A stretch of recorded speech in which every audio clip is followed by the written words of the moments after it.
আমার কোনো যোগ্যতা নেই, কোনো কিছু নেই, কোনো দিকে ধরা যাবে না, কিন্তু পরমপিতার দয়ায় ঠাকুর কত সুন্দরভাবে আমাদেরকে রেখেছে।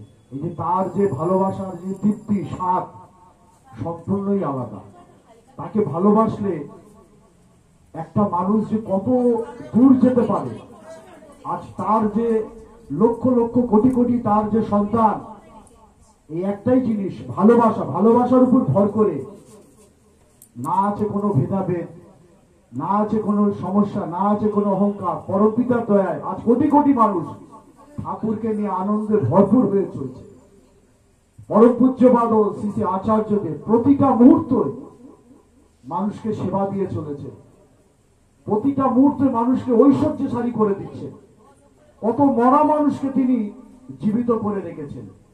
বর্তমান যে কঠিন কঠিন ব্যাধি, দেখেন যে ক্যান্সার আক্রান্ত হলে মানুষ কি নর্মাল ভাবে মানুষ মারা যায়। একটা ঘটনার কথা বলি, ঠাকুর তখন পার্লারে আছেন, এক দাদা তার বিভিন্ন সমস্যার কথা ঠাকুরের কাছে নিবেদন করেছেন। তার অর্থ নাই, অনেক কিছু সমস্যা।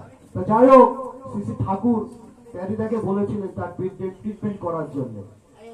তো যাই হোক, প্যারিদা তার ট্রিটমেন্ট করলেন, বললেন নানা রকম এইসব টুকটাক পরীক্ষা করতে হবে, ওষুধের কথা বলে দিলেন, কিন্তু তার তো অর্থ নাই।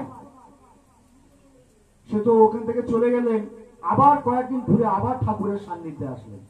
ঠাকুরের সান্নিধ্যে যখন আসলেন, ঠাকুর আবার প্যারিদাকে বললেন। ঠাকুরের সামনেই প্যারিদা জোরে জোরে বলতে থাকলেন, ঠাকুর ওনাকে তো অনেক কিছু বলেছি, উনি তো কোনো কিছুই করেননি। ঠাকুর তখন প্যারিদাকে চলে যেতে বললেন এবং ওই দাদাকে বললেন যে এখানে বসতে। ওই দাদা ঠাকুরের কাছে বসে আছেন, তিনি ঈশ্বর ভগবান। বেশ খানিক্ষণ বসার পর ঠাকুর বললেন, যান, আপনারা কিছু করতে হবে না। দেখেন ঠাকুর কিরকম ভাবে মানুষকে রক্ষা করলেন। তার এই যে রোগ সব তিনি নিয়ে তাকে সম্পূর্ণ সুস্থ করে গেলেন। পরবর্তীকালে তার এক জেনারেশন এরকম পরীক্ষা নিরীক্ষা করতে করতে রক্তের মধ্যে সে ক্যান্সারের জীবনী পায়। বর্তমান তো শ্রী শ্রী আচার্যদেবের কাছে নিবেদন করে। দেখেন মালিক কিরকম ভাবে মানুষকে রক্ষা করছে। মালিক বলছে, শোন, একদম ভয় পাবি না, আমি আছি। আর তুই ওই টাটা হসপিটালে দেখাবি, রিপোর্ট করবি, কখনো কোনো সমস্যা হলে বলবি, মাঝে মাঝে চলে আসবি। দেখেন মালিক কিরকম ভাবে তাকে রক্ষা করছে। আবার হসপিটালে যাচ্ছে আচার্যদেবের কাছে, যখনই যাচ্ছে তখন বললেন, একদম ঘাবড়াবি না, আমি আছি। ঠিক এই করে করে কয়েকটা দিন পরে দেখা গেল যে তার মধ্যে কিন্তু সেই ক্যান্সারের জীবাণুটা নেই। তাহলে দেখেন তিনি কিরকম ভাবে আজ প্রতিটা মানুষকে রক্ষা করে চলেছে। আমি কয়েকটা দিন আগে হসপিটালে ভর্তি ছিলাম, তো দেখা গেল যে আমার আশেপাশে যারা ভর্তি আছে, কার পা আছে কিন্তু সারতে পারে না, অথচ বাড়ির লোক আছে, অর্থ আছে, কিন্তু দেখার লোক নেই। কিন্তু আজ দেখেন আমি ভিখারি মানুষ, কিন্তু আজ পরম পিতার দয়ায় আমার কত গুরু ভাইরা আমাকে দেখতে এসেছেন। যে ডাক্তারবাবু আমাদের বিধানদা, তিনি আমার যাবতীয় যা কিছু করার তিনি পরীক্ষা নিরীক্ষা করেছেন। তিনি প্রত্যেক দিন আসতেন, দেখে যেতেন। ওই ওয়ার্ডের সমস্ত ডাক্তাররাই একটা, ওই যে শ্রী শ্রী আচার্যদেব বলেছিলেন যে আরজিকরে যাওয়ার জন্য, আরজিকরের ডাক্তাররা খুব ভালো। প্রত্যেকটা ডাক্তার, প্রত্যেকটা তাদের আচার ব্যবহার কত সুন্দর। আর সদ্য বিধানদা তিনি আমার সবকিছু করিয়ে দিলেন। তাহলে দেখেন তার দয়ায় সবকিছু সম্ভব। কিন্তু আমাদের চলতে গেলে ত্রুটি হয়, কিন্তু সেটাকে আবার সংশোধন করে নিতে হবে। কয়েকদিন আগে দেওঘরে গিয়েছিলাম, আমার বিয়ের 18 বছর পর আমার সন্তান হয়। সম্পূর্ণই আচার্যদেব, তার দয়া, তিনি ছাড়া আর কিছু। আর সত্য বিকাশদা বসে আছেন, তিনি আমার প্রতিটা মুহূর্তে সবসময় আমাকে দেখতেন, সবসময় আমাকে সাহায্য করতেন, প্রতিটা মুহূর্তে। এখনো তিনি প্রতিনিয়ত আমাদের জন্য করে চলেছেন। আমি কেন, অনেক মানুষের জন্য তিনি করে চলেছেন।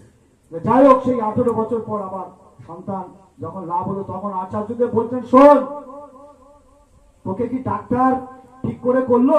আমি বললাম, আগে না। তিনি বলে দিচ্ছেন সবই তার দয়া, ঠাকুরের অশেষ কৃপা। তিনি বললেন ঠাকুরের অশেষ কৃপা।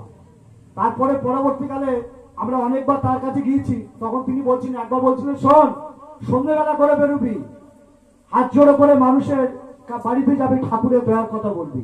তিনি হাত দিয়ে দেখাচ্ছেন, সন্ধ্যের সময় মানুষ হাত জোড়ো করে হাত ধরে দেখালেন, আবার চৈতন্য হয়ে আছে, মানে একদম তিনি যে স্বয়ং ঠাকুর, হ্যাঁ, গেলেই তার সান্নিধ্যে গেলে মানুষ বুঝতে পারে তিনি ঠেলে দিচ্ছেন। কিন্তু ওই আমাদের সাধন ভোজন করতে হবে, নাম ধ্যান করতে হবে, ইষ্টপ্রয়ণ হয়ে উঠতে হবে, তিনি যা বলছেন তাই করতে হবে, না হলে কিন্তু তাকে অনুভব করা যায়। আমার সত্য দাদা বলছিলেন মায়ের ভালোবাসার কথা, তো এই কথাটা আমি সত্য মাঝিদার কাছে শুনেছিলাম, বারাইপুরে বলছেন মায়ের ভালোবাসা কিরকম জানেন? কোলে সন্তান আছে, মা খেতে বসেছেন, এমন সময় ওই শিশুটি পটি করে দেয়, ওই পটি গিয়ে কিন্তু ভাতে পড়ে, মা কিন্তু ঘেন্না করেন না, মা কিন্তু খেয়ে নেয়, মা ওই ভাত খেয়ে নেয়। তাহলে দেখেন যে ভালোবাসাকে গভীর, এগুলো কি স্বাদ পাবো কোথায়? ঠাকুরের কাছে। আমরা বলতে পারি, কিন্তু এই যে অনুভূতি, এই যে ভালোবাসার যে সেন্স, আজ ঠাকুরের চরণে এসেছি বলে তাই বুঝতে পারছি। জল না খেলে, অনেকক্ষণ পরে জল খেলে যেরকম তৃপ্তি, ঠাকুরের ভালোবাসা ওই রকম।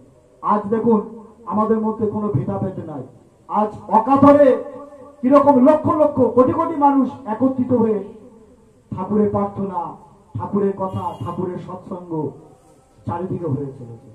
তাই তিনি দয়াময়, তাকে ছাড়া কিন্তু আমাদের কোনো উপায় নাই। আর পরম পূজ্যপাদ শ্রী শ্রী আচার্য দেবের ছোটবেলার ঘটনা থেকে দেখছি যে যখন এক সময় খুব ছোট ছিলেন, তখন দেখেছি রাত্রেবেলা তারা মুখে মুখোশ পরে থাকতেন, গামছা কাপড় টাপড়, যাতে কেউ চিনতে না পারে। ওই সারা রাত জেগে দেখেছি তারা বিভিন্ন জায়গায়, তখন খুব বাস যেত, বাস পার্কিং করতেন, মানে এরকম ভাবে তিনি সেবা দিয়ে এসেছেন। পরবর্তীকালে তিনি আজ দেওঘরে প্রতিটা মানুষকে সেবা দিয়ে চলেছে, পরিষ্কার পরিচ্ছন্ন সবকিছু তিনি আমাদের পরিপূর্ণ করে তুলেছেন। শেষে একটা ঘটনার কথা বলি, আমি 68-এ থাকি। আজ পরম পূজ্যপাদ শ্রী শ্রী আচার্যদের দয়া করে মন্দিরে আশীর্বাদ করেছে। সলবেরিয়া শ্রী শ্রী ঠাকুরের মন্দির হচ্ছে।